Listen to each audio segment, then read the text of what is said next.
اب تو ایک زمینی رالم ہے نا, یہ زمین ہے اس کے اوپر, لیکن جو آسمانی قوتیں ہیں یہ آسمانوں پر ہیں, یعنی زمین سے اوپر ہے. تو جو ابلیس کا موکل ہے اس نے اس کو 21 دن تک روکے رکھا تھا, اور بعد میں مائیکل یا میکائیل فرشتہ آیا تھا اور اس نے جنگ لڑ کے اس کو آگے جانے دیا تھا, یعنی وہ غالب آیا تھا.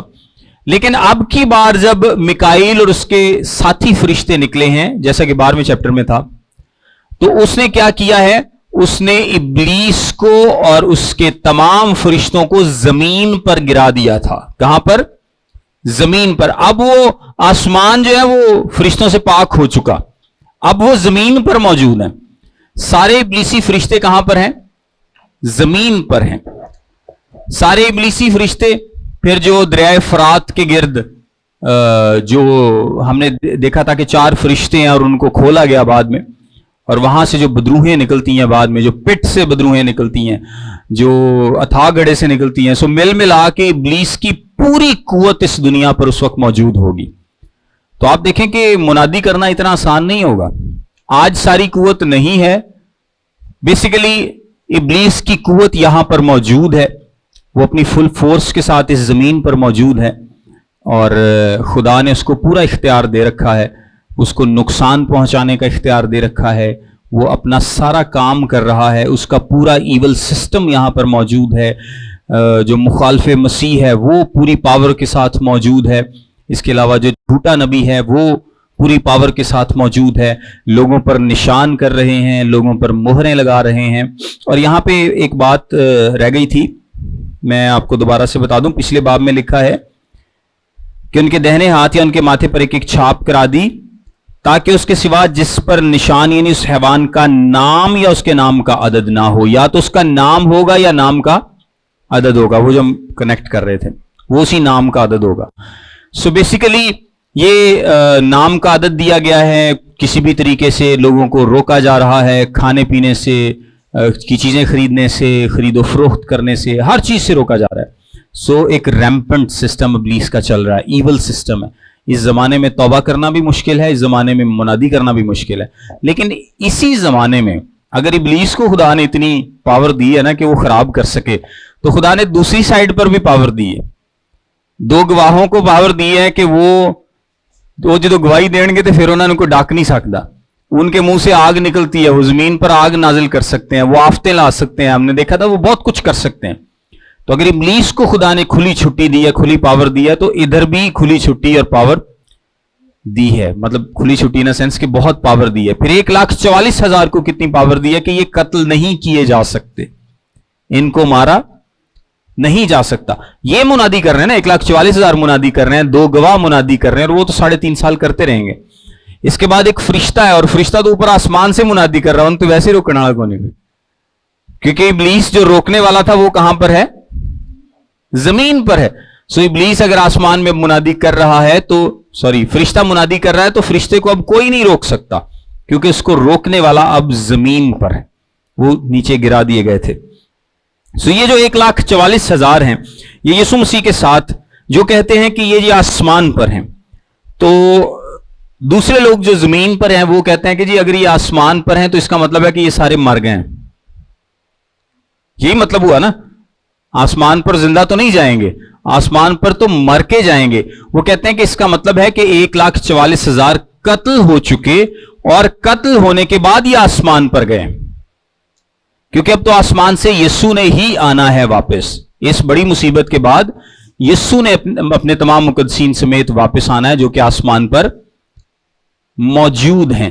تو یہ لوگ کہتے ہیں کہ اگر یہ مر جائیں گے تو خدا نے کہا تھا کہ ان کو مارا نہیں جا سکتا, ان کو نقصان نہیں پہنچایا جا سکتا, ان پر مہر کی گئی ہے. تو اس کے لیے وہ جواب دیتے ہیں کہ نہیں جی, یہ مہر جو ہے نا یہ بیسیکلی ان کے چنے جانے کو ظاہر کرتی ہے, یہ نہیں ہے کہ ان کو قتل نہیں کیا جا سکتا. یہ ان کا ایک اپنا آرگومنٹ ہے. اور جو لوگ کہتے ہیں کہ نہیں یسوع مسیح فزیکلی خود اس زمینی یروشلم پر موجود ہیں 1,44,000 کے ساتھ, تو وہ کہتے ہیں کہ جی سیکنڈ کمنگ سے پہلے یسوع مسیح کیسے آ سکتے ہیں, ابھی تو اور بھی بہت کچھ ہونا ہے, تو اس سے پہلے یسوع مسیح یہاں پر کیسے آ سکتے ہیں. اس کا وہ جواب اس طرح سے دیتے ہیں کہ یہ جو ایونٹ لکھا ہے، کیونکہ جو آگے فرشتوں والا بھی ایونٹ آئے گا، وہ کہتے ہیں کہ یہ تاریخ وار ترتیب میں نہیں ہے، بلکہ یہ اس 3.5 سال کے پورے پیریڈ کو بیان کرتا ہے. 3.5 سال کے پورے پیریڈ کو بیان کرتا ہے. سو جو یسوع والا واقعہ ہے یہ بیسیکلی 3.5 سال کے بعد کا ہے، جب وہ اس زمین پر آ جائے گا. تب وہ 1,44,000 اس کے ساتھ وہاں پر کھڑے ہوں گے، اور یہ اس وقت کا واقعہ ہے. سو زیادہ تر لوگ جو ہیں وہ اس بات کو مانتے ہیں کہ یہ زمین پر ہے اور یہ بعد کا واقعہ ہے، یعنی یہ 3.5 سال کے اینڈ کا واقعہ جب یسوع مسیح آ جائیں گے. اور وہ مجھے آسمان پر سے ایک ایسی آواز سنائی دی جو زور کے پانی اور بڑی گرج کی سی آواز تھی، اور جو آواز میں نے سنی وہ ایسی تھی جیسے بربت بجاتے ہوں تخت کے سامنے، اور چاروں جانداروں اور بزرگوں کے آگے گویا ایک نیا گیت گا رہے تھے. اور ان 1,44,000 شخصوں کے سوا جو دنیا میں سے خرید لیے گئے تھے، کوئی اس گیت کو نہ سیکھ سکا، کیونکہ یہ جو لوگ ہیں یہ بڑے منفرد طور پر چنے گئے تھے. کچھ لوگوں کا یہ بھی خیال ہے کہ ان کا خاص ذکر ہے، لیکن باقی سارے بھی اس گیت کو سیکھ پائیں گے، لیکن مے بی کہ ان کو خاص ایک گیت دیا گیا ہے. بہت سارے لوگوں کو بہت سارے گیت کلام میں ہمیں ملتا ہے کہ دیے گئے جو وہ گاتے ہیں. 17ویں باب میں آئی تھنک اس کا مزید ذکر ہے. یہ وہ ہیں جو عورتوں کے ساتھ آلودہ نہیں ہوئے بلکہ کنوارے ہیں. اچھا، یہاں پر یہ جو بات لکھی ہے نا کہ عورتوں کے ساتھ آلودہ نہیں ہوئے، کچھ لوگ اس کا مطلب، اور یہ کنوارے ہیں، کچھ لوگ اس کا مطلب یہ بتاتے ہیں کہ یہ کنوارے ہیں، انہوں نے کبھی شادی نہیں کی. اور کچھ لوگ اس کا مطلب یہ بتاتے ہیں کہ یہ شادی شدہ بھی ہو سکتے ہیں لیکن یہ آلودہ نہیں ہوئے. آلودہ ہونے سے کیا مطلب ہے کہ اگر کسی کی شادی ہو جاتی ہے تو آپ اس کو یہ تو نہیں کہیں گے نا کہ یہ عورت کے ساتھ آلودہ ہو. کیوں؟ کیونکہ بیاہ کرنا کیا ہے؟ عزت کی بات ہے، یہ خدا کی طرف سے برکت ہے، خدا کی طرف سے نعمت ہے، خدا نے اس کو ہماری زندگی میں رکھا ہے.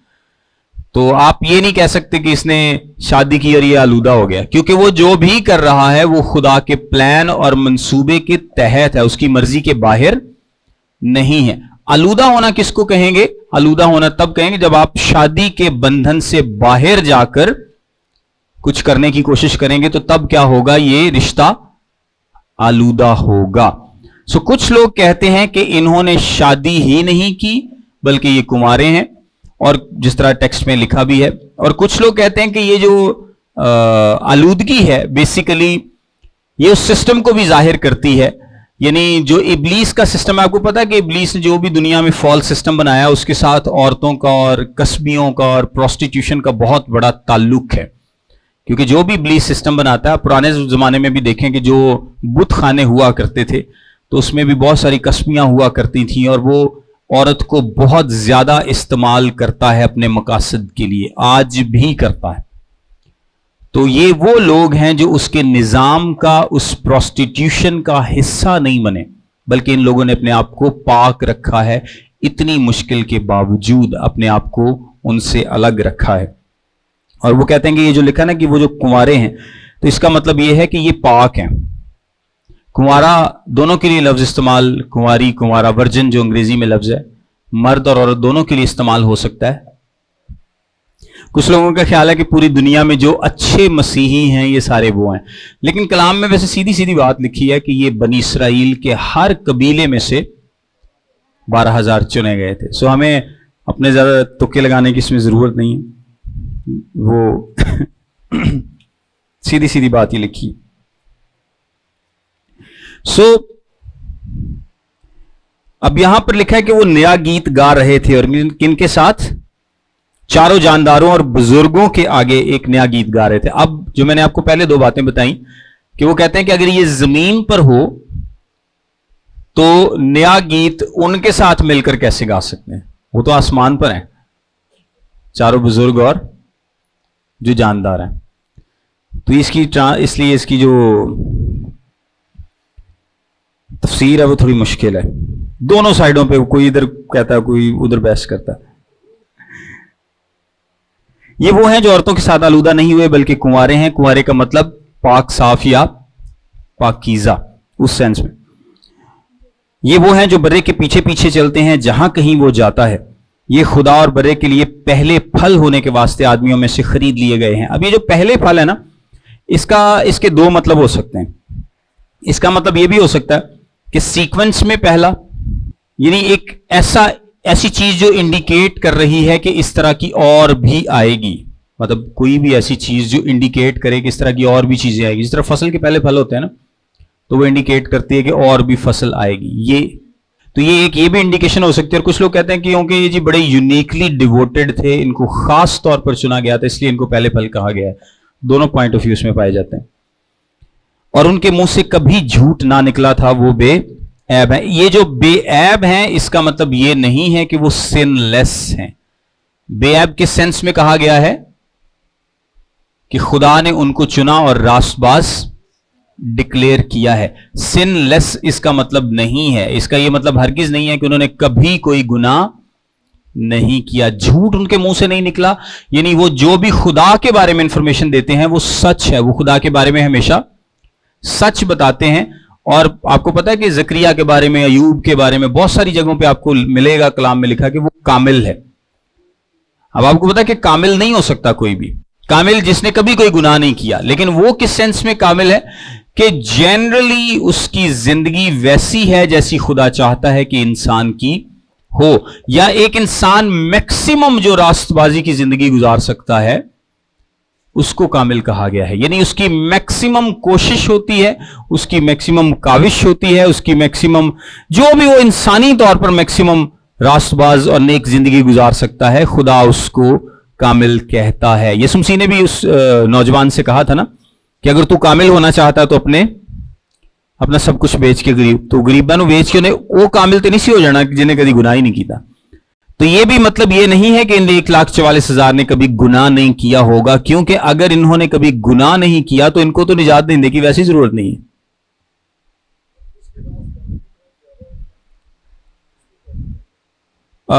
نہیں زیادہ کم نہیں، لیکن جو جنرلی ایکسیپٹڈ پرنسپل ہے بائبل مقدس میں کامل کہنے کا کسی کو، جس طرح ان کو بھی کہا گیا ہے، زکریا اور الیشبا کو بھی، کہ وہ بے عیب چلنے والے تھے.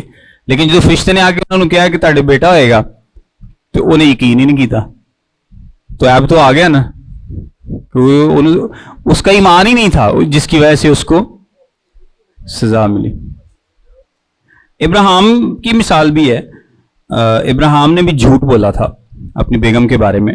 اگر وہ نہ بھی جھوٹ بولتا تو خدا تب بھی اس کو بچا سکتا تھا، اس کی بیوی کو بچا سکتا تھا. لیکن میں انٹینشن کی بات ہو رہی ہے یہاں پہ کہ اس کی انٹینشن یہ تھی کہ میں اس کو بہن کہہ دوں تاکہ میری جان بچی رہے. سو وہ اپنا طریقہ بیسیکلی ڈھونڈ رہا ہے اپنی جان کو بچانے کا. خدا پہ ٹرسٹ نہیں کیا اس نے. پھر جب اسماعیل پیدا ہوا، پھر جب ہاجرہ کے پاس گیا تو وہ بھی اس نے غلط کیا، کیونکہ شادی کے باہر تعلق نہیں رکھنا چاہیے تھا، اس کو اپنی بیوی کی بات نہیں ماننی چاہیے تھی. اور وہ بعد میں ہاجرہ کا بچہ اور ہاجرہ دونوں اس کو تنگ کرتے، اور وہ ان کے بچے آج تک ان کو تنگ کرتے ہیں. ہاں اس نے کہا میں نہیں ہنسی. اور اس کے بعد پھر ابراہیم نے یہ دعا کی تھی کہ خدا انہوں بار بار کہہ رہا ہے کہ میں تینوں فرزند دواں گا جڑا جی تو تیری نسل چلے گی عہد دا فرزند آنگے. تو ابراہیم کہن رہے خدایا اسماعیل ہی تیرے حضور جیتا رہے. وہ شاید ادوں بھی وہ ذہن چ سی کہ نہیں خدایا آج جڑا سامنے ہے نا تو یہ نہیں زندگی دے دے، وہ پتہ نہیں کدوں آنا. تو یہ بیسیکلی آپ دیکھیں کہ کوئی بھی انسان کامل نہیں ہے. موسیٰ، داؤد، ابراہیم، ہر کوئی جو ہے وہ اس نے گناہ کیا ہے. کوئی بھی انسان کامل نہیں، لیکن پھر بھی ابراہیم کو ایمانداروں کا باپ کہا گیا ہے. اور بڑی مثالیں ہمیں ہیروز آف فیتھ کی مثالیں دی جاتی ہیں. اچھا 6 آیت میں لکھا ہے، پھر میں نے ایک اور فرشتے کو آسمان کے بیچ میں اڑتے ہوئے دیکھا جس کے پاس زمین کے رہنے والوں کی ہر قوم اور قبیلے اور اہل زبان اور امت کے سنانے کے لیے ابدی خوشخبری تھی. اور اس نے بڑی آواز سے کہا خدا سے ڈرو اور اس کی تمجید کرو، کیونکہ اس کی عدالت کا وقت آ پہنچا ہے، اور اسی کی عبادت کرو جس نے آسمان اور زمین اور سمندر اور پانی کے چشمے پیدا کیے. یہ 3 فرشتے اب یہاں پر آئیں گے، اور اس میں سے پہلا فرشتہ ہے. پہلا فرشتہ بیسیکلی آپ سمجھ لیں کہ یہ بڑی مصیبت کے دور میں یہ منادی کر رہا ہے، اور یہ آسمان پر منادی کر رہا ہے. کہاں پر؟